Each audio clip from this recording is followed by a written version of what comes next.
Hey, Rob and Guy Pendergrass here from the Pendergrass Academy of Martial Arts and Wake Forest. As many of you guys know, it's National Bully Prevention Month.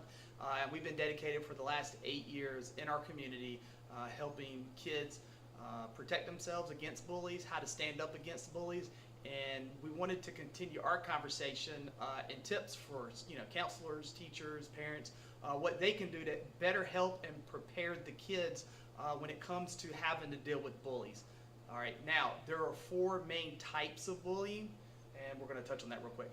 The four most common types of bullying include physical, um, uh, verbal, social, and cyberbullying. And we think that one of the most common forms of bullying for kids is the verbal bullying, and usually that's mostly common seen as name calling and teasing. So one of the things that we're going to be working on or trying to convey to you guys is like, well, how does a kid, if a kid's getting verbally bullied, how did they confront the person or the person that's trying to bully them? Yeah, and part of what we try to do when it comes to in our classes, our jiu-jitsu classes for kids, is we first want to let kids know that, hey, bullying exists, these are the types, and what does it look like to be bullied? Some of them don't even know what they may know that they get picked on, but they might not identify that as being bullying, and that is what it is. So first they need to know what does bullying really look like, and if it is verbal, what kind of things do kids typically say to them that would constitute being bullied? So just knowing that first, that's kind of like a first step. Second step is to teach them how to confront if they are being bullied.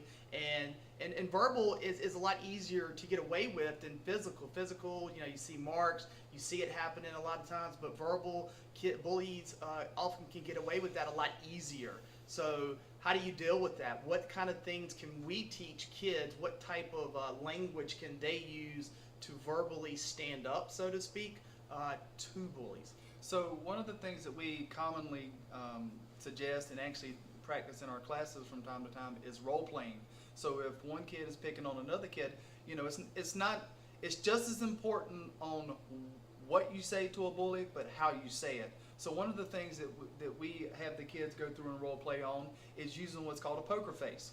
And with a poker face, you don't want to let the bully know that what they're saying is upsetting you, right? Or is causing you, emotional discomfort. So one of the things we teach the kids and actually have them practice is how to say something to the bully, but without seeming upset, because the bullies prey on the reaction of those that they bully.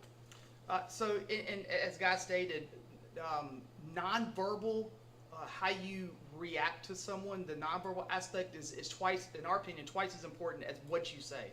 So, I mean, it's important what you say, but it's your body language, it's your eye contact, do they look, we never teach kids to, when they say something back, to look mad when they say it, to get upset when they say it. So your nonverbal communication skills is twice as important as your verbal communication skills, all right? So hope you guys enjoyed these tips. If you have any questions, if you have your tips of your own, please, comment below on those. Let us know, reach out to us. We'll be glad to answer anyone's questions. And keep an eye out. We're going to do one more video for you guys on some more tips related to how to help your child deal with bullying. All right. Have a great day, guys, and we look forward to the next one.